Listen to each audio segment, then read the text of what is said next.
Hello friends, welcome to day today Telugu and good evening. Sensex 723 points down అయ్యి 71,428 దగ్గర close అయితే Nifty 212 points down అయ్యి 21,718 దగ్గర క్లోజ్ అయింది. వెరాస్ బ్యాంక్ నిఫ్టీ 806 పాయింట్స్ డౌన్ అయ్యి 45,012 దగ్గర క్లోజ్ అయింది. ఇవాళ ఆర్బీఐ మీటింగ్ వరకు కూడా, ఇన్ఫాక్ట్ ఆర్బీఐ మీటింగ్ అయ్యాక కూడా మార్కెట్ బాగానే ఉంది. బికాస్ ఆల్మోస్ట్ 10:15 10:20 అరౌండ్ నుంచి ఆర్బీఐ అప్డేట్స్ మనకి రావడం స్టార్ట్ అయ్యాయి. ఆ టైమ్స్ లో కూడా మార్కెట్స్ నిన్నటి క్లోజింగ్ కంటే అబోనే ఉన్నాయి. And in fact after RBI meeting market particular గా బ్యాంక్ నిఫ్టీ డే హై ని కూడా టచ్ చేద్దామని ప్రయత్నించింది. సో ఆర్బీఐ మీటింగ్ ఇనిషియల్ గా వచ్చిన అప్డేట్స్ లైక్ ఈ repo rates, reverse repo rates, inflation targets ఎక్కడా మార్కెట్ కి ప్రాబ్లం రాలేదు, ఒక్క విషయంలో తప్ప.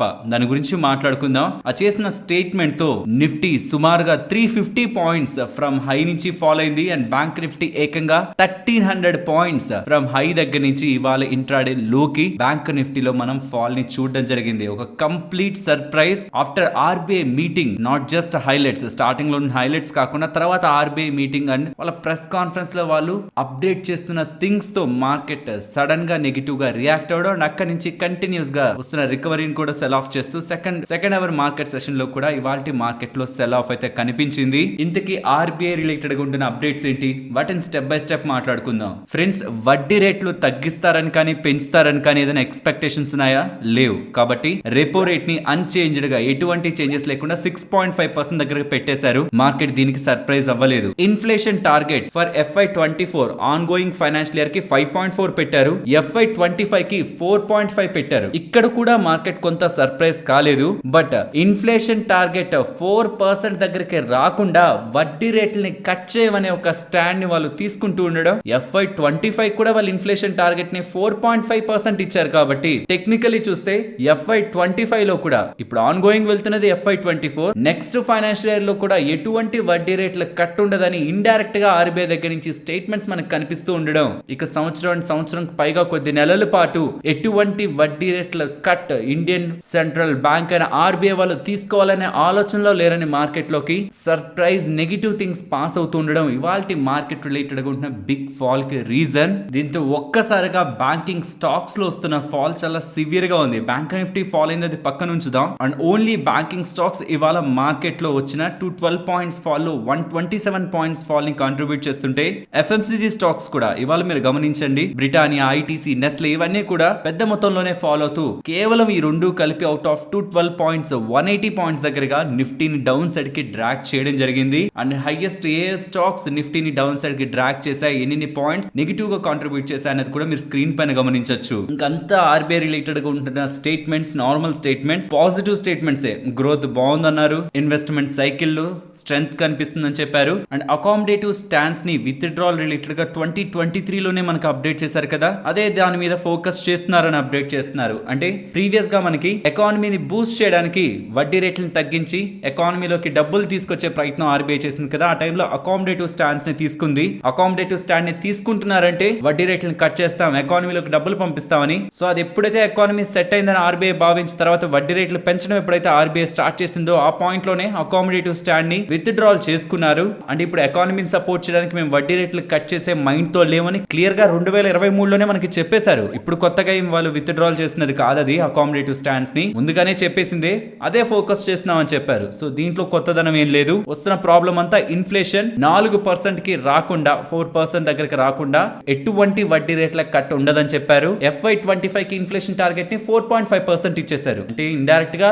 FY25 వరకు ఎటువంటి వడ్డీ రేట్ల కట్ కూడా ఎక్స్పెక్ట్ చేయదనేలా వైఖరి ఆర్బీఐ దగ్గర నుంచి కనిపిస్తూ ఉండడమే మార్కెట్ ఫాల్ కి ఉంటున్న ప్రధాన కారణం. ఓవరాల్ గా FY25 కూడా ఎటువంటి వడ్డీ రేట్ల కట్ ఉండదు. బికాస్ ఇన్ఫ్లేషన్ టార్గెట్ 4.5% దగ్గరగా ఇచ్చారు అండ్ 4% రాకుండా వడ్డీ రేట్లు కట్ చేయారు అంటున్నారు. అండ్ దానికి సంబంధించి ఈ అకామిడేటివ్ స్టాండ్ ని కూడా విత్ డ్రాల్ చేసుకునే విధంగా ఆర్బీఐ ముందుకు వెళ్తుంది అని చేస్తున్న స్టేట్మెంట్స్. ఓవరాల్ మార్కెట్ ఎక్స్పెక్ట్ చేసింది న్యూట్రల్ స్టాండ్ ఉంటుందని, బట్ ఇక్కడ కొంత హాకిష్, కొంత నెగిటివ్ స్టాండ్ ఆర్బీఐ దగ్గర నుంచి కనిపిస్తూ ఉండడం, కొంత కాదు కొంత ఎక్కువగానే స్టాండ్ కనిపిస్తూ ఉండడం, మార్కెట్స్ అయితే దానికి సివియర్ గా రియాక్ట్ అయ్యాయి. అండ్ దీనికి తోడు ఐటీసీ రిలేటెడ్ గా వస్తున్న అన్సర్టనిటీ ఓవరాల్ నిఫ్టీని అయితే ఇంకా డ్రాగ్ చేసింది. మరి గ్లోబల్ మార్కెట్స్ లో ఏమైనా ఇష్యూ ఉందా? మీరు గమనించండి, యుఎస్ మార్కెట్స్ బాగున్నాయి, Nasdaq all time record high కి అబోనే క్లోజ్ అయింది. అటు ఇటుగా కొన్ని స్టాక్ మార్కెట్స్ లో గ్లోబల్ గా ఉన్న వాటిలో ఇష్యూస్ ఉన్నాయి తప్పితే అది కూడా మైనర్ గా rest of the global data అంతా కూడా స్ట్రాంగ్ గానే ఉంది. బట్ ఇక్కడ స్మార్ట్ ప్లేయర్స్ ఎవరంటే FIS నిన్న ఇండియన్ ఈక్విటీ మార్కెట్ పరంగా 1700 crores దగ్గరగా సెల్ చేశారు. అండ్ ఈవెన్ ఇవాళ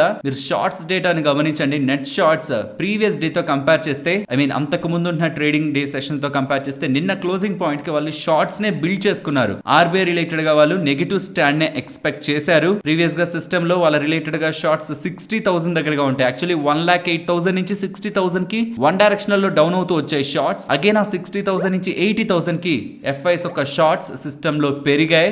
ఇవాల్టి మూలో ముందుగా నిన్న ఎక్స్పెక్ట్ చేసి మార్కెట్ లో షార్ట్స్ ని బిల్డ్ చేసుకుంది FIS. సరే, ఇక నుంచి మార్కెట్ ని ఎలా చూస్తున్నాను, మార్కెట్ రిలేటెడ్ గా నా వ్యూ ఏంటి ఫ్రెండ్స్, నేను క్లియర్ గా చెప్పాను. 21,750 అబోవ్ ఉన్నంత వరకు నేను మార్కెట్ ని బేరిష్ గా చూడను. బట్ బిగినర్స్ ఎవరైనా మార్కెట్ రిలేటెడ్ గా ఇంకొంచెం ఎడ్జ్ పెట్టుకుందాం, ఇంకేదైనా important support, because in some times important level break అయ్యి ట్రాప్ చేసే సందర్భాలు వస్తాయి. కాబట్టి ఎవరైనా ఇంకొంత లాజికల్ గా ఉండే లెవెల్ చూద్దాం అనుకుంటే బడ్జెట్ డే February 1st ఉంటున్న మార్కెట్ లో అండ్ 20-day మూవింగ్ యావరేజ్ 21,650 దగ్గర ఉంటుంది. కాబట్టి అది సపోర్ట్ గా చూడమని చెప్పాను. బట్ నేను పర్సనల్ గా 21,750 నే సపోర్ట్ గా చూస్తున్నానని చెప్పాను. నా వ్యూ ప్రకారం నేను ఇప్పుడు చెప్తాను. బట్ దానికి ముందు 21,650 ఎవరైతే సపోర్ట్ గా చూస్తుంటారో ఎగ్జాక్ట్లీ ఆ పాయింట్ నుంచి రివర్సల్ వచ్చింది. సో మీ సపోర్ట్ రెస్పెక్ట్ అయినట్టు ఆ లెవెల్ బిలో క్లోజ్ అయ్యాక మీ వ్యూ ని చేంజ్ చేసుకోవచ్చు. అది ప్యూర్లీ మీరు తీసుకుంటున్న డెసిషన్. సో మనం ఇలా రెండు లెవెల్స్ అనుకోని ఆ రెండో లెవెల్ దగ్గర మార్కెట్ ఇదైంది కాబట్టి అదే ఫాలో అయిపోదాం, ఇక్కడైతే ఇది ఫాలో అయిపోదాం. నేను 2 స్టాండ్స్ ని తీసుకోను, నేను నా ఓన్ స్టాండ్ మీద ఉంటాను. 21,750 దీని పరంగా మాట్లాడుకుంటే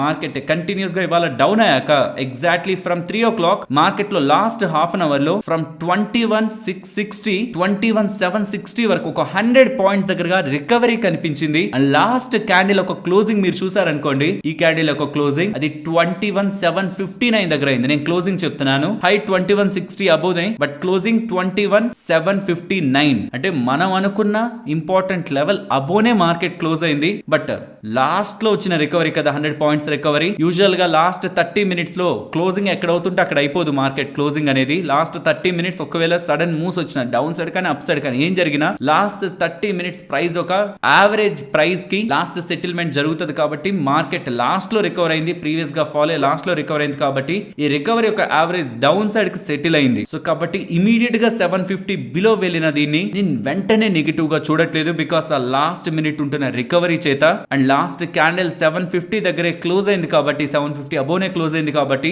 రేపటి రోజు ఫస్ట్ 1 hour క్లోజింగ్, నేను డే క్లోజింగ్ కాదు 1 hour closing if in case 750 బిలోనే ఉంటుంటే అంటే మార్కెట్ ఇవాళ లాస్ట్ వచ్చిన రికవరీ రేపు కూడా రికవర్ అయ్యి 750 అబోవ్ వచ్చి మార్కెట్ స్టేబుల్ అయిపోయింది అనుకోండి. 750 అబోవ్ వచ్చి 800 అబోవ్ దగ్గరగా కూడా వచ్చేసి మార్కెట్ లో స్ట్రెంత్ కనిపించేస్తే ఓకే, సేమ్ ఆ బులిష్ వ్యూ నే కంటిన్యూ చేస్తాను. బికాస్ ఇవాళ ఈవెంట్ కదా, ఈవెంట్ కారణంగా ఫాలో అయిందేమో ఇంపార్టెంట్ సపోర్ట్ దగ్గర 21,650 అరౌండ్ February 1st లో బడ్జెట్ డే లో అండ్ 20-day మూవింగ్ యావరేజ్ దగ్గర రీట్రేస్ అయ్యి మనం అనుకున్న ఇంపార్టెంట్ లెవెల్ అబోవ్ కూడా వచ్చి లాస్ట్ మినిట్ క్యాండిల్ కూడా క్లోజ్ అయింది. కాబట్టి ఇఫ్ ఇన్ కేస్ రేపు కూడా మార్కెట్ లో రికవరీ ఉండి ఆ లెవెల్ అబోవ్ మార్కెట్ సస్టైన్ అవుతుంటే సేమ్ వ్యూ నే కంటిన్యూ చేస్తాను. లేదా ఫస్ట్ అవర్ లో మార్కెట్ వీక్నెస్ ని చూపిస్తూ 21,750 బిలో కానీ హవర్లీ క్యాండిల్, డైలీ క్యాండిల్ కాదు హవర్లీ క్యాండిల్ క్లోజ్ అవుతుంటే ఫర్దర్ గా మార్కెట్ ని 21,750 to 21,450 ఈ 300 పాయింట్స్ జోన్ లో ఎక్స్పెక్ట్ చేస్తాను. ఐ హోప్ మీకు ఇది నేను చెప్పాలనుకుంది క్లియర్ గానే ఉందని. ఇదే లాస్ట్ హాఫ్ అన్ అవర్ లో ఈ రికవరీ రాకుండా ఉంటే డే లో కానీ మార్కెట్ క్లోజ్ అయ్యే ప్రయత్నం చేస్తే మార్కెట్ లో వీక్నెస్ అలానే ఉందనుకునేవాని. బట్ లాస్ట్ లో వచ్చిన రికవరీ మార్కెట్ ఇంపార్టెంట్ సపోర్ట్స్ దగ్గరకు వస్తుంటే బులిష్ ఆర్ బయింగ్ సెంటిమెంట్ ఉందేమో. కాబట్టి లాస్ట్ లో 100 పాయింట్స్ దగ్గరగా రికవరీ ఉంది. అది రేపటి ఫస్ట్ 1 hour లో మనకి క్లారిటీ ఇస్తుంది. కాబట్టి ఫర్దర్ గా బయింగ్ సెంటిమెంట్ ఉందా లేదు ఇది జస్ట్ ఇంతలా ఫాల్ అయ్యేసరికి జస్ట్ ఇది ఒక డెడ్ క్యాట్ బౌన్స్ అనేది రేపు ఫస్ట్ అవర్ లో తేలిపోతుంది. కాబట్టి రేపు first 1 hour candle closing below 750 కానీ ఉంటే ఈ 300 పాయింట్ రేంజ్ అబోవ్ 750 కానీ ఉంటే మార్కెట్ ని బులిష్ గా అప్ సైడ్ ఎక్స్పెక్ట్ చేస్తాను. నేను నిఫ్టీ పరంగా చూసింది 3 ఇంజన్స్, ఒకటి బ్యాంక్స్, ఒకటి ఐటీ, ఒకటి రిలయన్స్. బ్యాంక్స్ ఇక్కడ నుంచి చాలా డేస్ బ్యాక్ నుంచి బ్యాంక్స్ రిలేటెడ్ ఎటువంటి ఎక్స్పెక్టేషన్ పెట్టుకోలేదు. బికాస్ అవి ఎక్కువగా సెల్ ఆఫ్ అవుతూ వచ్చాయి హెచ్డిఎఫ్సి బ్యాంక్ సినారియోతో. బట్ అట్లీస్ట్ ఇవాళ ఆర్బీఐ వాళ్ళు ఏ మాత్రం నెగిటివ్ స్టేట్మెంట్స్ చేయకపోతున్నా బ్యాంకింగ్ స్పేస్ లో రికవరీని ఎక్స్పెక్ట్ చేశాను. బట్ ఆర్బీఐ దగ్గర నుంచి వస్తున్న ఈ స్టేట్మెంట్స్ కంప్లీట్ గా దాని మీద ఉంటున్న ఎక్స్పెక్టేషన్స్ ని కూడా పక్కన పెట్టేశాయి. ఇక మిగిలింది ఐటీ అండ్ రిలయన్స్. అండ్ ఎలాగో ఐటీసీ రిలేటెడ్ గా కూడా ఇష్యూ ఉంది కాబట్టి IT stocks and Reliance further days లో ఒకవేళ నిఫ్టీ పెరుగుతుంది అనుకుంటే ఇవి రెండే మార్కెట్ ని సపోర్ట్ చేయాలి. And as per price action 750 base level రేపు ఫస్ట్ 1 hour క్యాండిల్ లో సస్టైన్ అవుతుందా లేదా అనేది అయితే నేను కీగా గమనిస్తున్నాను. ఫ్రెండ్స్, ఇలా మార్కెట్ లో ఉంటున్న డేటాని అనాలిసిస్ చేస్తూ వీడియోని మీ ముందుకు తీసుకురావడానికి మేము పెడుతున్న ఎఫర్ట్స్ మీకు వాల్యుబుల్ గా అనిపిస్తూ ఉంటే మన వీడియోని తప్పకుండా లైక్ చేయండి. అంతా సరదాగానే ఉంది. ఆర్బీఐ మీటింగ్ ముందు వరకు. బట్ ఆర్బీఐ మీటింగ్ తర్వాత మార్కెట్ లో ఫాల్ అండ్ పేటిఎం రిలేటెడ్ గా కూడా ఫాల్ మనకి కనిపించడానికి ప్రధాన కారణం మార్కెట్ ఫాల్ గురించి అయితే మనం స్టార్టింగ్ లో మాట్లాడుకున్నాం. అండ్ పేటిఎం రిలేటెడ్ గా కూడా ఆర్బీఐ గవర్నర్ గారు ఇచ్చి ఇవ్వకుండానే పేటిఎం రిలేటెడ్ గా ఉంటున్న మిస్టేక్స్ ని ఇండైరెక్ట్ గా పాయింట్ అవుట్ చేసేందుకు ప్రయత్నించారు. తను ఏం మాట్లాడారన్నది క్లియర్ గా మీకు ఎక్స్ప్లెయిన్ చేస్తాను. ప్రెస్ వాళ్ళందరూ అడిగారనమాట, మీరు ఫిన్టెక్స్ ని రెగ్యులేట్ చేద్దామని చూస్తున్నారు, వాటి మీద హార్ష్ గా స్టెప్స్ తీసుకుందాం అనుకుంటున్నారు, ఎందుకు పేటిఎం పేమెంట్ బ్యాంక్స్ రిలేటెడ్ గా అంత హార్ష్ మెజర్స్ తీసుకోవాల్సి వచ్చింది? వీటన్నిటికీ ఆర్బీఐ గవర్నర్ గారు మేబీ నోట్ చేసుకొని వచ్చారేమో, ఖచ్చితంగా ఇది మాట్లాడాలని. ఒక పేపర్ ని చూస్తూ ఈవెన్ సెంటెన్స్ ని కూడా మీరు నోట్ చేసుకోండి, సెంటెన్స్ ఇవి మేము తీసుకోవాలనుకున్న స్టాండ్స్ అండ్ ఈవెన్ వీటి పరంగా మేము ఒక FAQ ని కూడా, ఫ్రీక్వెంట్లీ ఆస్క్డ్ క్వశ్చన్స్ ని కూడా కమింగ్ డేస్ లో రిలీజ్ చేస్తాం. బికాస్ మీరు అందరూ నేనేదో ఫిన్టెక్ మీద లేకపోతే కొన్ని టెక్నాలజీ ఆర్ వస్తున్న స్టార్ట్అప్స్ మీద ఏదో రెగ్యులేషన్స్ తెచ్చేస్తున్నాం అనుకుంటున్నారేమో. మేమేదో కొత్తగా రెగ్యులేట్ చేయడం కాదు, కంప్లైన్సెస్ ఆల్రెడీ ఆర్బీఐ రూల్స్ ని ఫాలో అవ్వకపోతూ ఉండడం మేము యాక్షన్ తీసుకుంటున్నాం అని చెప్పారు. సో తను చెప్పాలనుకుంటుంది ఒక్కొక్కటిగా చెప్తాను. ఫస్ట్ తను చెప్పింది ఇప్పుడు కాదు, చాలా టైం బ్యాక్ నుంచి most of the financial institutions related గా మేము డీప్ అండ్ ఇన్వెస్టిగేషన్స్ చేస్తున్నాం, ఫోరెన్సిక్ ఆడిట్లు చేస్తున్నాం, ఉంటున్న కంప్లైన్సెస్ అన్ని ఫాలో అవుతున్నాయా లేదా అనేది ప్రతి ఒక్క ఇన్స్టిట్యూషన్ ని కూడా చెక్ చేస్తున్నాం. అలా చెక్ చేస్తున్నప్పుడు పేటిఎం పేమెంట్ బ్యాంక్ మాకు కంప్లైన్సెస్ ని ఫాలో అవ్వట్లేదు అనిపించి ఇక్కడి నుంచి చాలా టైం బ్యాక్ మేము వాళ్ళకి ఇవి తప్పులు ఉన్నాయి, వీటిని కరెక్ట్ చేసుకోమని చెప్పామని చెప్తున్నారు. ఇక్కడ పేటిఎం పేమెంట్ బ్యాంక్ అని మెన్షన్ చేయలేదు, కానీ తను ఎలా చెప్తున్నారంటే మేము ఒక ఇన్స్టిట్యూషన్ ని ఇన్వెస్టిగేషన్ చేశాక, ఒక ఫైనాన్షియల్ ఇన్స్టిట్యూషన్ లో ఏమైనా మిస్టేక్స్ ఉన్నాయని చూశాక వాళ్ళు తప్పులు చేస్తున్నారనిపిస్తే ముందు మేము యాక్షన్ తీసుకోము, వాళ్ళని నడ్జ్ చేస్తాం. జస్ట్ వెనక నుంచి ఓ ఫ్రెండ్లీ మేనర్ లో చెప్తారు కదా, ఇలా చేతి ఇలా తట్టి ఇదిగో ఈ తప్పులు చేసినా చూసుకో అని చెప్తాం. అలాగే పేటిఎం పేమెంట్ బ్యాంక్స్ వాళ్ళకు కూడా 2022 లోనే చెప్పారు, అంటే ఇక్కడ నుంచి 22 నెలల టైం ఇచ్చారు వాళ్ళకి వెనక్కి నుంచి చూస్తే. అలా మేము నడ్జ్ చేశాక కూడా ఇదిగో ఈ తప్పులు ఉన్నాయని చెప్పాక కూడా వాళ్ళు ఎటువంటి రెస్పాన్స్ దాని రిలేటెడ్ గా తీసుకోకపోతే అప్పుడు మేము యాక్షన్ తీసుకుంటాం. బికాస్ మేము టైం ఇచ్చాం మీకు తప్పులు ఉన్నాయి చూసుకోమని, కానీ దాని సరైన రెస్పాన్స్ వాళ్ళ దగ్గర నుంచి రాకపోతుంటే అప్పుడు మేము యాక్షన్ లోకి దిగుతాం. అండ్ మేము ఎలాంటి యాక్షన్ తీసుకుంటాం, ఆ గ్రావిటీ, ఆ ఇంపాక్ట్ ఎలా ఉంటుంది అనేది, వాళ్ళు ఎలాంటి తప్పులు చేస్తున్నారన్న దాని మీద ఆధారపడి ఉంటుంది. అంటే ఇది ఎందుకు స్టేట్మెంట్ చేశారంటే పేటిఎం పేమెంట్ బ్యాంక్ ని సడన్ గా ఇలా బ్యాన్ చేయాల్సిన రిక్వైర్మెంట్ ఏముంది అంటే వాళ్ళు చేసిన తప్పులు గ్రావిటీ, ఆ ఇంపాక్ట్ అలా ఉంది కాబట్టి మేము ఈ స్టెప్ తీసుకున్నామని ఇలా ఇండైరెక్ట్ గా చెప్తున్నారు. అండ్ తన ఈ పాయింట్ ని కూడా మెన్షన్ చేశారు, మీరందరూ కేవైసీ ఒకటే అంటున్నారు, కానీ ఇలాంటి కంప్లైన్సెస్ మిస్టేక్స్ చాలా ఉన్నాయి, నేను పాయింట్ అవుట్ చేయాలనుకోవట్లేదు, బట్ అవి చాలా ఉన్నాయి కాబట్టి ఈ యాక్షన్ మేము తీసుకోవాల్సి వచ్చింది. అది కేవలం పేటిఎం పేమెంట్ బ్యాంక్ మీదే కానీ ఎంటైర్ ఫిన్టెక్ వరల్డ్ మీద, ఈ స్పేస్ లో టెక్నాలజీ పరంగా ఇన్నోవేట్ చేస్తున్న కంపెనీస్ మీద మాకు ఎటువంటి నెగిటివ్ ఒపీనియన్ కూడా లేదు. బట్ గుర్తుంచుకోండి, ఎప్పుడైనా తప్పు చేస్తే ఆర్బీఐ వాళ్ళు డెఫినెట్లీ ముందు చెప్తారు, వినకపోతే యాక్షన్ తీసుకుంటాం. అది ఎంత స్ట్రాంగ్ గా ఉంటుందన్నది, వాళ్ళు ఎంత పెద్ద తప్పు చేస్తున్నారన్న దాని మీద ఆధారపడి ఉంటుందని పేటిఎం రిలేటెడ్ గా అడుగుతున్న క్వశ్చన్స్ కి తను ఈ మేనర్ లో ఆన్సర్స్ చేస్తూ ఉండడం మళ్ళీ పేటిఎం స్టాక్ 10% దగ్గరగా లోయర్ సర్క్యూట్ ని హిట్ చేసింది. ఫ్రెండ్స్ బిలీవ్ మీ, ఇది లోయర్ సర్క్యూట్ కు వెళ్తది, నెక్స్ట్ అప్పర్ సర్క్యూట్ కు వెళ్తది, నెక్స్ట్ ఇంకొంత స్ట్రగుల్ అవుతూ వోల్టైల్ గా మూవ్ అవుతుంటది. బట్ ఒక ప్రైస్ కి I think with in few weeks ఒక ప్రైస్ కి స్టేబుల్ అయి 1 or 2 వీక్స్ ఆ ప్రైస్ లో ట్రేడ్ అవడం ఎప్పుడైతే మొదలు పెడుతుందో దెన్ అది ప్రైస్ డిస్కవరీ. ఈ లోపు ఎమోషన్స్ ప్లే అవుతాయి. ఆర్బీఐ మీటింగ్ అవ్వగానే ఇలా లోయర్ సర్క్యూట్, నెక్స్ట్ ఎవరో కొంటున్నారనగానే అప్పర్ సర్క్యూట్, ఆర్ పేటిఎం ఒక ఫౌండర్ వీళ్ళని కలుస్తున్నారు వాళ్ళని కలుస్తున్నారు ఈ స్టేట్మెంట్ చేస్తున్నారనగానే అప్పర్ సర్క్యూట్స్, ఆర్ ఇంకెవరో ఏదో స్టేట్మెంట్ చేస్తే లోయర్ సర్క్యూట్స్. ఇవేవి కూడా ప్రైస్ డిస్కవరీ కాదు, ఇవన్నీ emotions. Lower or upper circuits ఎప్పుడు కూడా ఎమోషన్స్. ప్రైస్ డిస్కవరీలో బయర్స్ ఆర్ సెల్లర్స్ ఒక ప్రైస్ అనుకుంటారు కదా, ఆ ప్రైస్ డిస్కవరీలో రియల్ వాల్యూ డెవలప్ అవుతుంది. కాబట్టి buyers or sellers price at least 1 or 2 weeks ఒక దగ్గర ట్రేడ్ అయ్యేంత వరకు without any upper or lower circuits trade అయ్యేంత వరకు వెయిట్ చేయడం అనేది ఒక బెటర్ ఆప్షన్ అవుతుంది. నెక్స్ట్ ఐటీసీ స్టాక్ గురించి మాట్లాడుకోవాలి. ఫ్రెండ్స్ 5,17,000 కోట్ల కంపెనీ కదా, ఈ కంపెనీలో 29.03% వాటా, అంటే సుమారుగా 1,50,000 కోట్ల దగ్గరగా విలువ చేసే వాటాని హోల్డ్ చేస్తున్న బిఐటి వాళ్ళు, బ్రిటిష్ అమెరికన్ టొబాకో కంపెనీ వాళ్ళు. ఇదిగోండి వీళ్ళు యాక్చువల్లీ వీళ్ళు ఐటీసీలో వాటాని 100 సంవత్సరాల క్రితం నుంచి హోల్డ్ చేస్తున్నారు. వీళ్ళు రీసెంట్ గా వాళ్ళ రిజల్ట్స్ ని రిలీజ్ చేస్తూ అందులో ఐటీసీ రిలేటెడ్ గా ఉంటున్న వాళ్ళ వాటాని స్ట్రాటజిక్ గా రివ్యూ చేస్తున్నారని చెప్పారు. ఇండైరెక్ట్ గా అక్కడ ఉంటున్న వాటాని సెల్ చేస్తూ వాళ్ళ ఓన్ బిజినెస్ లో ఇన్వెస్ట్మెంట్ చేస్తారనేలా వాళ్ళ దగ్గర నుంచి అప్డేట్స్ కనిపిస్తూ ఉండడం. 1,50,000 కోట్లు, 1,50,000 కోట్ల దగ్గరగా ఉన్న వాటా 29.03% వాటాని సెల్ చేస్తున్నారంటే మార్కెట్ కొంత భయపడుతుంది కదా, ఇంత పెద్ద మొత్తంలో వాటా వస్తుందంటే సెల్లింగ్ కి.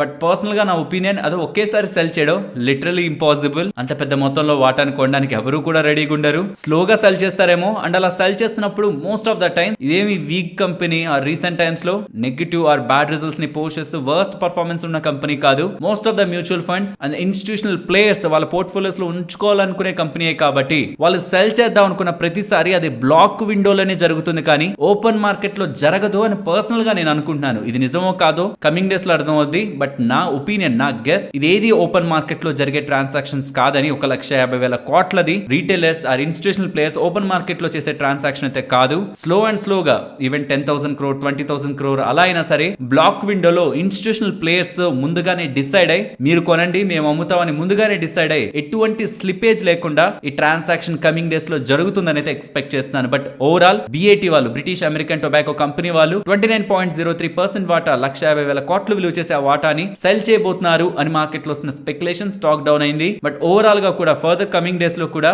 ఇది కంప్లీట్ అయ్యేంత వరకు అన్సర్టనిటీ ఉంటుంది. బట్ ఎక్కడ కూడా ఓపెన్ మార్కెట్ లో ఈ బిగ్ ట్రాన్సాక్షన్స్ జరగవని అయితే పర్సనల్ గా నేను ఎక్స్పెక్ట్ చేస్తున్నాను. ఫ్రెండ్స్, ఇలా న్యూస్ అప్డేట్స్ ని అనాలిసిస్ చేస్తూ మీ ముందుకి కంటెంట్ తీసుకురావడానికి మేం పెడుతున్న ఎఫర్ట్స్ మీకు వాల్యుబుల్ గా అనిపిస్తూ ఉంటే మన వీడియోని తప్పకుండా లైక్ చేయండి. అండ్ ఫ్రెండ్స్, ఒక బిగ్ అప్డేట్ అయితే కనిపిస్తూ ఉంది కేంద్ర ప్రభుత్వం దగ్గర నుంచి. ఇది ఎలాంటిదంటే అపోజిషన్ కాంగ్రెస్ వాళ్ళు ఉన్నారు కదా, వాళ్ళని ఎదుర్కోవడానికి ఆర్ వాళ్ళు చేసిన తప్పులేంటి, మోడీ ప్రభుత్వం చేసిన మంచి పనులేంటి, ఇవి చెప్పడానికి ప్రెసెంట్ ఉంటున్న మోడీ ప్రభుత్వం వైట్ పేపర్ ని పార్లమెంట్ లో ప్రవేశపెట్టారు. ఆ వైట్ పేపర్ లో వేటి గురించి ప్రస్తావించారన్నది ఇక్కడ మీరు స్క్రీన్ పైన గమనించవచ్చు. 2014కి 10 సంవత్సరాల కాంగ్రెస్ గవర్నమెంట్ లో ఏవేవి అవినీతి జరిగింది అండ్ ఆ టైంలో ఉంటున్న స్టాట్స్ ని మోడీ గవర్నమెంట్ 2014 తర్వాత నుంచి వచ్చిన మోడీ గవర్నమెంట్ లో వచ్చిన గ్రోత్ ని and for different sectors MSME కానీ, ఆటో కానీ, మ్యానుఫాక్చరింగ్ సర్వీసెస్, వీటిలో ఎలాంటి గ్రోత్ ఉంది అండ్ గ్లోబల్ గా ఇండియా పొజిషన్ ఎలా మెరుగుపడింది అండ్ స్టాండర్డ్ ఆఫ్ లివింగ్స్ ఎలా మెరుగుపడ్డాయి, పోస్ట్ 2014 ఎలా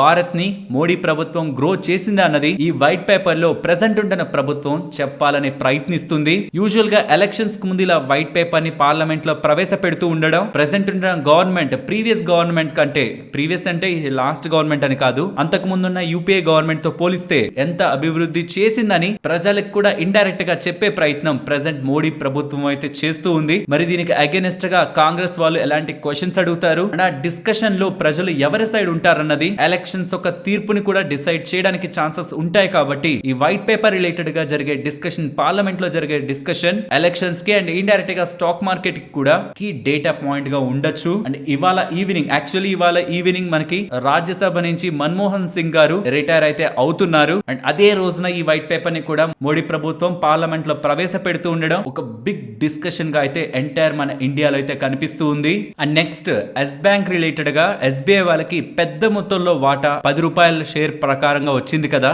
దాన్ని SBI వాళ్ళు సెల్ చేయాలనుకుంటున్నారు. తద్వారా 5,000 నుంచి 7,000 కోట్ల డబ్బుల్ని రైజ్ చేయాలనుకుంటున్నారు. ఎస్ బ్యాంక్ రిలేటెడ్ గా SBI దగ్గర ఉన్న వాటాని సెల్ చేయాలనుకుంటుంది SBI అని మార్కెట్ లో ఉంటున్న స్పెక్యులేషన్స్ కి SBI వాళ్ళు ఆన్సర్ అయితే చేశారు. అవేవైతే కథనాలు moneycontrol.com లో వచ్చాయో, ఏవైతే SBI వాళ్ళు ఎస్ బ్యాంక్ వాటాను సెల్ చేస్తారన్న కథనాలు ఏవైతే వచ్చాయో అవి ఇన్కరెక్ట్ అని, అవి నిజం కాదని SBI వాళ్ళు క్లారిఫై అయితే ఎస్ బ్యాంక్ పరంగా చేశారు. నెక్స్ట్ మ్యాన్ కైండ్ ఫార్మా గురించి మాట్లాడుకోవాలి. వీళ్ళ ప్రమోటర్స్ అయిన శీతల్ అరోరా, అర్జున్ జునేజా అండ్ పూజా జునేజా వీళ్ళందరూ కూడా కలిసి 1.62% దగ్గరగా వాటా, అంటే సుమారు 1,330 కోట్లకు సంబంధించిన వాటాని నిన్నటి క్లోజింగ్ ప్రైస్ తో చూస్తే 3.7% డిస్కౌంట్ లో సెల్ చేస్తారని మార్కెట్ లో అప్డేట్స్ అయితే వచ్చాయి. అండ్ ఇంత పెద్ద మొత్తంలో వాటాని ఓపెన్ మార్కెట్ లోకి వదలలేదు. ఎవరెవరైతే ప్లేయర్స్ ఇంట్రెస్టెడ్ గా ఉన్నారో ఇది స్టేక్ ని బై చేయడానికి వాళ్ళకి సెల్ చేస్తున్నాడు. అండ్ ఈవెన్ ఆ సేల్ లో కూడా ఇంట్రెస్ట్ ఎక్కువగా కనిపిస్తూ ఉండేసరికి ఈవెన్ నిన్నటి క్లోజింగ్ ప్రైస్ తో 3.7% డిస్కౌంట్ లో కూడా బిగ్ ప్లేయర్స్ వాటాని కొనడానికి ఇష్టపడుతూ ఉండడం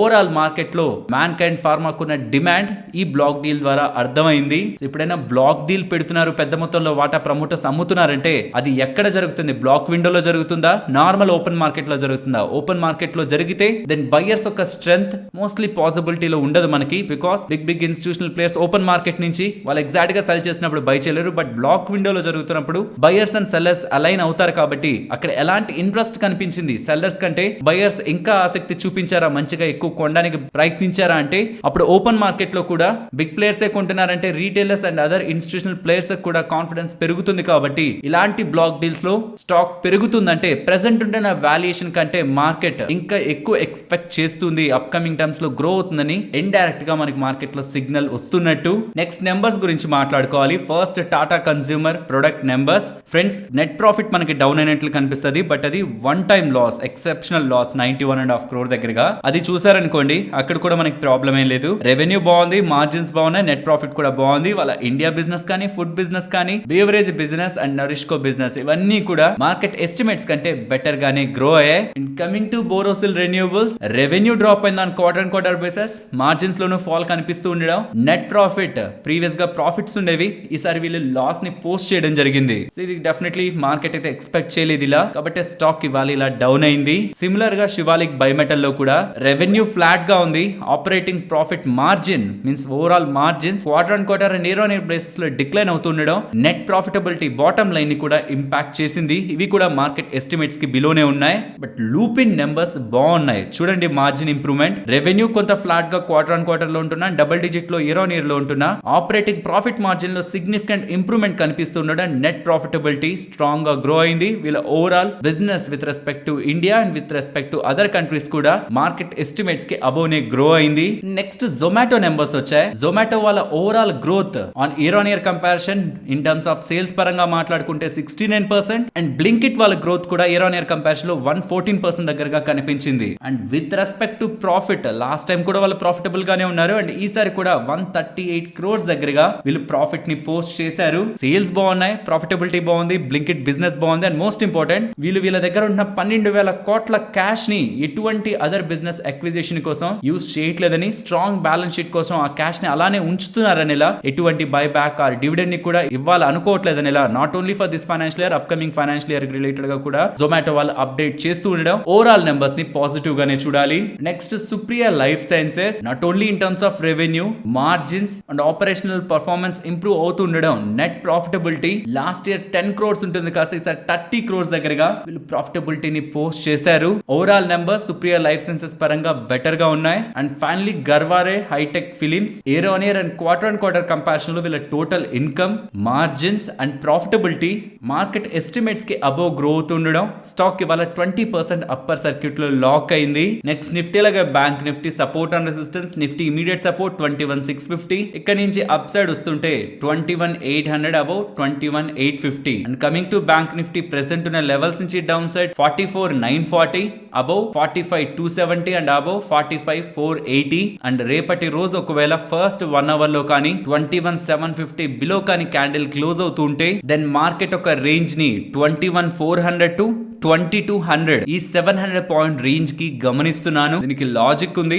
డౌన్ సైడ్ ఒకవేళ 21,450 బ్రేక్ అయినా ఆర్ అప్ సైడ్ ఇప్పుడు రీసెంట్ డేస్ లో వెళ్ళిన హై 2250 అరౌండ్ అది బ్రేక్ అయినా దాని ఇంపార్టెంట్ లెవెల్స్ ని అడ్జస్ట్ చేసుకోవచ్చు. సో ఇన్ బిట్వీన్ మోస్ట్లీ ఈ జోన్స్ బిట్వీన్ లోనే కమింగ్ డేస్ లో మార్కెట్ ఉండడానికి ప్రాబబిలిటీ ఉంటుందనేసి ఎక్స్పెక్ట్ చేస్తాను. If in case first 1 hour candle కానీ 750 బిలో క్లోజ్ అయితే, ఇఫ్ అలా క్లోజ్ అవ్వకపోతుంటే మాత్రం నేను మార్కెట్ ని స్టిల్ ఇవాల్టి ఫాల్ తర్వాత కూడా అప్ సైడ్ బులిష్ గానే ఎక్స్పెక్ట్ చేస్తాను. పర్టికులర్ గా లాస్ట్ హాఫ్ అన్ అవర్ లో వచ్చిన 100 పాయింట్ ర్యాలీ రేపు మార్నింగ్ అగైన్ మార్కెట్ లో అరైజ్ అవుతుందా లేదా అన్నది ఫస్ట్ 1 hour క్యాండిల్ డిసైడ్ చేస్తుంది, కాబట్టి దాన్ని కీగా గమనిస్తున్నాను. మరొక ఇంట్రెస్టింగ్ వీడియోతో మళ్ళీ మీ ముందుకు వస్తాను. అంతవరకు టేక్ కేర్, జై హింద్.